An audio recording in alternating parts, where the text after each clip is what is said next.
अस्सलाम वालेकुम, welcome to cello mystery. अगर आप एमडी कैट के स्टूडेंट हैं और 2026 में एमडी कैट अटैम्प्ट करना चाहते हैं तो ये वीडियो आपके लिए है। आज की वीडियो में हम डिस्कस करेंगे complete MDCAT 2026 preparation strategy. ये वीडियो स्पेशली बिगिनर्स के लिए बहुत इंपॉर्टेंट है जो कंफ्यूज होते हैं कहाँ से स्टार्ट करें, क्या प्रिपेयर करें, कौन से बुक्स को फॉलो करें और एग्ज़ाम में किस टाइप के एमसीक्यूज़ आते हैं। तो सबसे पहले हम देखते हैं कि एक एमडी कैट होता क्या है। एमडी कैट बेसिकली एक एडमिशन टेस्ट होता है जो किसी भी मेडिकल या डेंटल कॉलेज में एंटर होने के लिए आपको देना पड़ता है। और मेडिकल या डेंटल कॉलेज में एडमिशन के लिए आपको ना सिर्फ वो टेस्ट देना पड़ता है बल्कि एक परसेंटेज रिक्वायर होती है टू मेक एन एग्रीगेट, ताकि आप एक्सेल करें और मेडिकल कॉलेज में एडमिशन ले सकें। पाकिस्तान में ये एक बहुत मेजर एंट्री टेस्ट माना जाता है। अगर हम इस एग्ज़ाम के पैटर्न को देखें तो ये टोटली एमसीक्यू बेस्ड होता है और इसमें 180 एमसीक्यूज़ आते हैं। इसके साथ साथ नेगेटिव मार्किंग नहीं होती और आपके पास इस टेस्ट को सॉल्व करने के लिए ऑलमोस्ट 3 आवर्स होते हैं जो कि 180 मिनट्स होते हैं। इसका मतलब यह है कि यानी एक एमसीक्यू के लिए आपके पास 1 मिनट का टाइम होता है और ये टोटली इंग्लिश मीडियम होता है। सब्जेक्ट डिस्ट्रीब्यूशन की बात करें तो जो बायोलॉजी है वो 81 एमसीक्यूज़ वेटेज कर रही होती है, केमिस्ट्री के 45, फिज़िक्स 36, इंग्लिश 9 और लॉजिकल रीजनिंग के 9 एमसीक्यूज़ होते हैं। अब आप देखें कि बायोलॉजी का सबसे ज़्यादा वेटेज है। इसका मतलब ये है कि आपने बायोलॉजी को ज़्यादा टाइम देना है to get maximum marks in MDCAT. इसका मतलब ये नहीं है कि आप बाकी सब्जेक्ट्स को इग्नोर करेंगे। आपने बाकी सब्जेक्ट्स को भी एज़ वेल इम्पोर्टेंस देनी है, लेकिन आपने बायोलॉजी को ज़्यादा टाइम देना है क्योंकि ये ऑलमोस्ट डबल वेटेज के मार्क्स कैरी कर रहा है। देन स्टूडेंट्स को मोस्टली कन्फ्यूजन आती है कि जब उन्होंने प्रिपरेशन स्टार्ट करनी होती है उनको समझ नहीं आ रहा होता। एक तो उनको सिलेबस का आइडिया नहीं होता, दूसरा उनको आइडिया नहीं होता कि किस तरह से स्टार्ट करें और कहाँ से स्टार्ट करें। स्पेशली बुक्स की बात करें तो उनको नहीं समझ आ रही होती कि कौन सी बुक्स बेस्ट होंगी इसको प्रिपरेशन के लिए। तो बुक्स आपकी जो आप जिनसे स्टडी करते हैं, जिस तरह के पंजाब की बात करूँ तो पंजाब टेक्स्ट बुक को आप फॉलो करेंगे। और अक्सर स्टूडेंट का ये क्वेश्चन होता है, उनके माइंड में ये क्वेरी होती है कि एकेडमी ज़रूरी है कि नहीं। एकेडमी बेसिकली आपके कैलिबर पर डिपेंड कर रहा होता है कि अगर आपको लगता है कि आप ख़ुद अच्छी प्रैक्टिस कर सकते हो तो एकेडमी जाने की ज़रूरत नहीं है। लेकिन अगर आपको लगता है कि आप किसी जगह पे लैग करोगे या आपको कुछ चीज़ की समझ नहीं आएगी तो I would say you should join an academy. किसी भी अच्छी एकेडमी को आप ज़रूर ज्वाइन करें क्योंकि मोस्टली ऐसा होता है कि हम जिस तरह से तैयारी कर रहे होते हैं हमारा पर्सपेक्टिव और होता है और जो कोई दूसरा टीचर या कोई फेलो होता है उसका पर्सपेक्टिव और होता है। इस तरह से ज़्यादा अच्छी तरह हम सीख पाते हैं। और अक्सर क्वेश्चंस इस तरह के आते हैं कि पास्ट पेपर्स कहाँ से मिलेंगे। पास्ट पेपर्स भी मिल जाते हैं।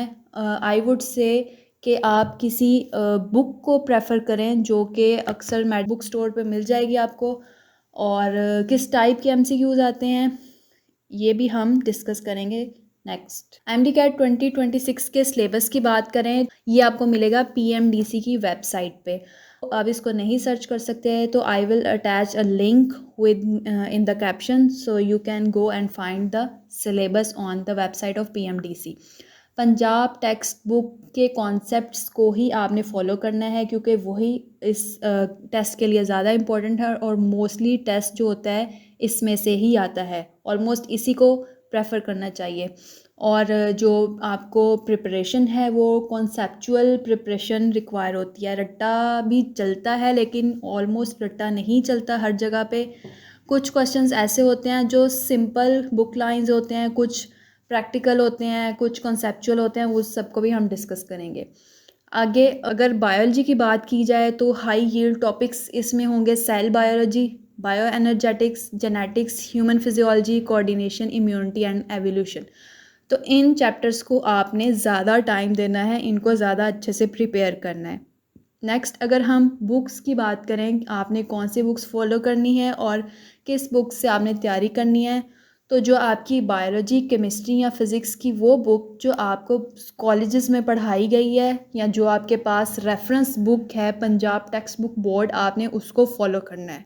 और जो आपने प्रैक्टिस करनी है वो आप कहीं से भी कर सकते हैं, लेकिन ऐसा नहीं है कि आपने रैंडम उठा के प्रैक्टिस करनी है। आप किसी अकेडमी की सीरीज़ को फॉलो कर सकते हैं, किसी किसी भी ऑनलाइन अगर आपको कोई पेज मिल रहा है या ऑनलाइन आपको प्रैक्टिस के लिए जिस तरह वेबसाइट्स बनी होती हैं आप उसको फॉलो करें, लेकिन एक चैनल के थ्रू अपनी प्रिपरेशन कर सकते हैं।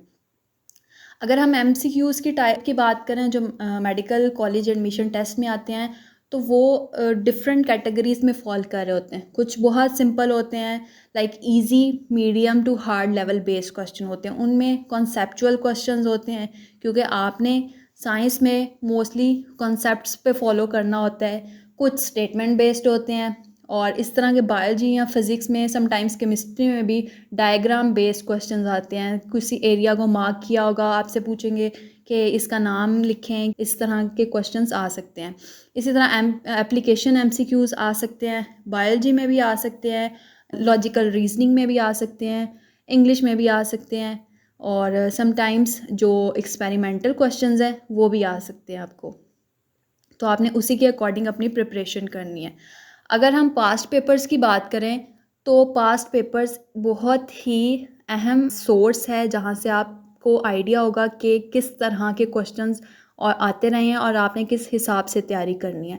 तो पास्ट पेपर इस लिहाज से बहुत इम्पोर्टेंट है। आपको उन क्वेश्चंस का अंदाज़ा हो जाता है कि किस तरह से, किस पैटर्न में क्वेश्चंस आ रहे हैं। मोस्टली ऐसा होता है कि एक ही टॉपिक होता है, उसी से घुमा फिरा के आपको क्वेश्चंस वो दे रहे होते हैं। और समटाइम्स ऐसा होता है कि रिपीटेड कॉन्सेप्ट्स होते हैं। वो एक ही कॉन्सेप्ट है, जैसा कि मेल रिप्रोडक्टिव सिस्टम है या फीमेल रिप्रोडक्टिव सिस्टम है, तो उसमें से आपको क्वेश्चन आ रहे हैं। जो एवोल्यूशन की थेरीज़ हैं वहाँ से क्वेश्चन आ रहे हैं। सेल के ऑर्गन्स का रोल आ रहा है। एंजाइम्स में कम्पिटिटिव और इनकम्पिटिटिव इनहिबिटर्स आ रहे हैं। रिवर्सिबल, इरिवर्सिबल, ये सब चीज़ें ऑलमोस्ट रिपीट हो रही होती हैं। जब आप एक दफ़ा एक पास्ट पेपर को देख लेते हैं तो आपको ऑलमोस्ट आइडिया हो जाता है कि वो इतना डिफ़िकल्ट नहीं होता, थोड़ा इजी ही होता है, इतना डिफ़िकल्ट नहीं होता। लेकिन उसको ज़रा उस टाइम एक तो प्रेशर आप पे बन रहा होता है, माइंड कंफ्यूज हो रहा होता है, तो ये चीज़ें थोड़ी मुश्किल लग रही होती हैं। लेकिन पास्ट पेपर्स जो होते हैं आपको हेल्प कर रहे होते हैं, अच्छी अंडरस्टैंडिंग बना रहे होते हैं आपकी तैयारी में, और जो आपने एग्ज़ाम देना होता है उसके बारे में आपको आइडिया दे रहे होते हैं। देन पास्ट पेपर अगर आपने लेने हैं तो यहाँ तो गूगल पे अक्सर पीडीएफ फॉर्म में मिले होते हैं। अब समटाइम्स आप गूगल पे जाके अगर सर्च भी करें तो वहाँ पे कुछ वेबसाइट्स आ रही होती हैं, कुछ ग्रुप्स बने होते हैं जो कि आपको फ्री नहीं दे रहे होते। आपको यहाँ तो उनकी कोई मेंबरशिप बाय करनी होती है। स्क्रिब है या मकसद है, पेयर बियर है, आप वहाँ से ये चीज़ें बाय कर सकते हैं। इसके अलावा फेसबुक ग्रुप्स बने होते हैं, वहाँ पे अक्सर इस चीज़ें आपको मिल जाती हैं। इसके अलावा स्टूडेंट कम्युनिटीज़ बनी होती हैं, डिफरेंट लाइक अकेडमीज़ की कम्युनिटीज़ बनी होती हैं, आप वहाँ से ये चीज़ें कलेक्ट कर सकते हैं। इसके अलावा यूट्यूब पे आपके पास बेशुमार कंटेंट पड़ा होगा इसके लिए। या अगर आपको कुछ भी नहीं समझ आ रहा तो सेलोमिस्ट्री को फॉलो कर लें, वहाँ पे आपको इस एमडी कैट से रिलेटेड हर चीज़ मिल जाएगी ऑलमोस्ट। अगर आपको नहीं समझ आ रही आप कमेंट कर सकते हैं। जिस चीज़ के बारे में आपको नॉलेज चाहिए, गाइडेंस चाहिए, I will guide properly. Biggest confusion या बिगेस्ट मिस्टेक्स जो स्टूडेंट्स करते हैं वो एक तो ये होता है कि रैंडम प्रिपरेशन स्टार्ट कर देते हैं। उनको आइडिया नहीं होता कहाँ से करना है, क्या करना है, कैसे करना है। बस वो कभी एक पेपर सॉल्व कर लेते हैं, एक चैप्टर पकड़ लेते हैं। ऐसा नहीं करना। आपने जो अपनी प्रिपरेशन करनी है वो एक प्रॉपर चैनल के थ्रू करनी है। आप सबसे पहले अपना जो पीएमडीसी का सिलेबस है उसको अपने सामने रखें, अपना एक स्केड्यूल बनाएं, चीज़ों को मार्क करें, आपने किस तरह से कैसे प्रिपरेशन करनी है।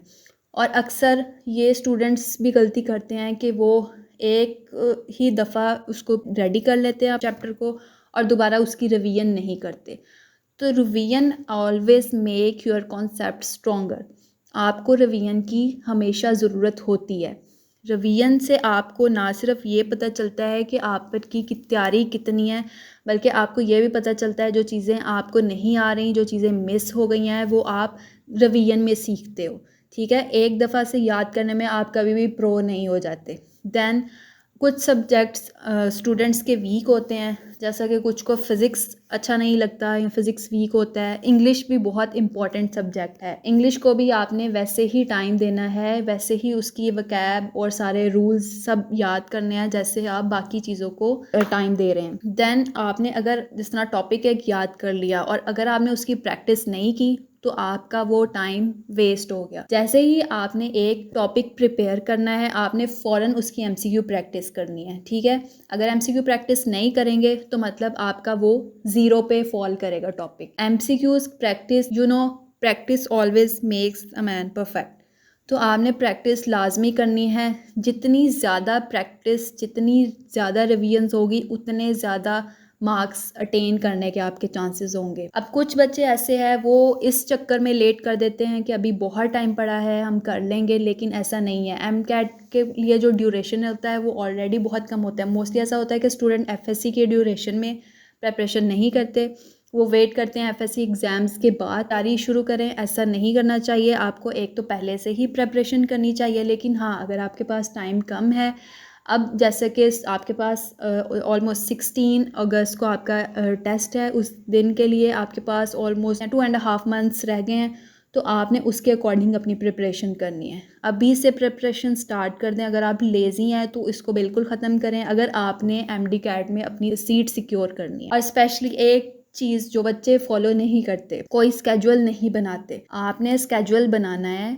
अभी बैठे हैं, अपना स्केड्यूल बनाएं, पीएमडीसी वेबसाइट से अपना सिलेबस डाउनलोड करें और उसके अकॉर्डिंग अपना स्केड्यूल बनाना है कि स्टार्ट में आपको लर्निंग का टाइम ज़्यादा मिले, बट एंड पे आपने मैक्सिमम रिवीजन्स करनी है। ऑलमोस्ट 6 to 8 टाइम्स आपने रिवीजन करनी है to get good marks, right. Then best preparation strategy ये होगी कि आपने सबसे पहले जो अपना सिलेबस डाउनलोड कर लिया है उसको अंडरस्टैंड करना है, उसमें से क्या क्या टॉपिक आ रहे हैं, और इवन के जो टॉपिक्स होते हैं उसके अकॉर्डिंग भी एमसीक्यू समटाइम्स आ रहे होते हैं। वो भी आई थिंक वहाँ से पीएमडीसी की वेबसाइट से मिल जाएंगे। अगर आप वहाँ से नहीं आपको मिल रहे तो आप टॉपिक वाइज एमसीक्यू मुझे कमेंट कर दे, मैं उसके अकॉर्डिंग आपको गाइड कर दूँगी, नेक्स्ट वीडियो उसके अकॉर्डिंग बना दूँगी। दैन जो सिलेबस आपने करना है उसमें से जो चीज़ें एक्सक्लूड हैं वो आपने नहीं करनी। ऐसा नहीं करना कि खुद को बर्डनाइज कर देना है और हर चीज़ याद कर लेनी है और एट द एंड जो इम्पोर्टेंट पार्ट है वो आपसे मिस हो जाए, वो आपके माइंड में ना रहे। सिर्फ जो सिलेबस गिवन है उसी के अकॉर्डिंग आपने अपनी प्रिपरेशन करनी है। और सबसे पहले बेस्ट तरीका ये होता है कि आप 1 चैप्टर करके ज़ीरो से स्टार्ट करें। 1 चैप्टर, 2 चैप्टर, 3 चैप्टर, 4 चैप्टर, इसी तरह हर चैप्टर की तैयारी करें और डेली सब बुक्स को टाइम दें। ऐसा नहीं करना कि आपने एक ही चैप्टर, एक ही बुक को लेके बैठ जाना है, ऐसा नहीं करना बिल्कुल भी। अच्छी तैयारी के लिए सब चीज़ों को थोड़ा थोड़ा टाइम दें और जैसे ही आप अपना चैप्टर कंप्लीट करें फ़ौरन उसकी एमसीक्यू प्रैक्टिस करें।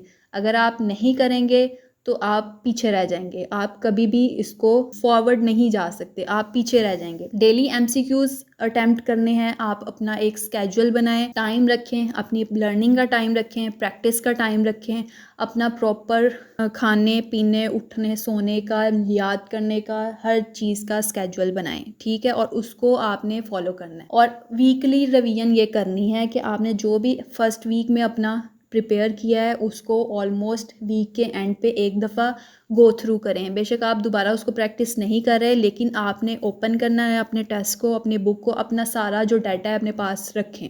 आपको पता चलेगा कि आपने किस चीज़ में, जो चीज़ें आपने कर ली वो कर ली, जो चीज़ें आपने नहीं की या जिस चीज़ में आप फेल हो गए या जो एमसीक्यू आपको नहीं आ रहा उसको आपने दोबारा करना है, ताकि आपके जो नेक्स्ट टेस्ट होगा उसमें वो की मिस्टेक दोबारा से ना हो। देन मॉक टेस्ट मैक्सिमम दें, फुल लेंथ जो एग्ज़ाम होता है वो दें, पार्ट्स वाइज दें। किस तरह करके भी मॉक टेस्ट आपने लाजमी करना है अपने एग्ज़ाम से पहले। Almost 5 to 6 times, 3 to 4 times आपने लाजमी मॉक टेस्ट करना है और जो आपका स्केड्यूल है उसको आपने स्ट्रिक्टली फॉलो करना है। ऐसा नहीं है कि एक दिन आपने प्रैक्टिस कर ली और दूसरे दिन आपको भूल गया या दूसरे दिन आप किसी इवेंट पे चले गए, ऐसा नहीं करना। जब तक आप एमडी कैट की तैयारी कर रहे हैं बाकी सब चीज़ों को भूल जाएं, आप सिर्फ स्ट्रिक्टली अपना जो प्लान है उसको फॉलो करें अगर आपने मेडिकल कॉलेज में जाना है तो, राइट। देन आपने एक और चीज़ करनी है कि जो बिगिनर्स हैं उनके लिए थोड़ा डिफ़िकल्ट होता है, लेकिन मिनिमम भी वो 4 to 6 आवर मैनेज करें, क्योंकि स्टार्ट में आपने लर्निंग करनी होती है। लर्निंग में आपको ज़्यादा टाइम लगता है, प्रैक्टिस में इतना टाइम नहीं लगता। प्रैक्टिस में आपने चीज़ें रिपीट करनी होती हैं। और कुछ ऐसे स्टूडेंट्स हैं जो कि रिपीट कर रहे होते हैं, उनके लिए भी लर्निंग भी वैसे ही ज़रूरी है जैसे कि प्रैक्टिस ज़रूरी है। पहले एक दफ़ा हर चीज़ की अच्छी तरह लर्निंग कर लें, दैन प्रैक्टिस करें।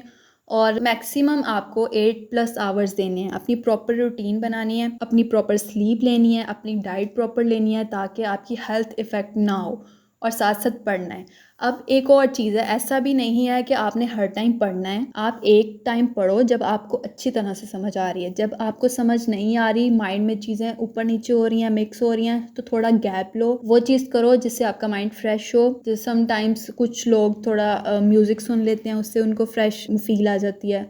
कुछ थोड़ा फैमिली से थोड़ा बातचीत कर लेते हैं, थोड़ा हल्ला गुल्ला कर लेते हैं, वो चीज़ उनको थोड़े माइंड को रिलैक्स करती है। दैन कुछ लोग ज़रा आउटिंग वगैरह बाहर जाके थोड़ा कुछ खा पी आते हैं, या कुछ किसी से मिल लाते हैं, वो करो आप, लेकिन उतना करो जो आपके लिए ठीक हो, जिसके लिए आपका माइंड रिलैक्स हो। Than come back to your books. और जो भी आपने स्टडी करनी है उसको फोकस से करना है। ऐसा नहीं है कि आप बैठे हुए हो पढ़ने बट आपका माइंड स्टडी में नहीं है।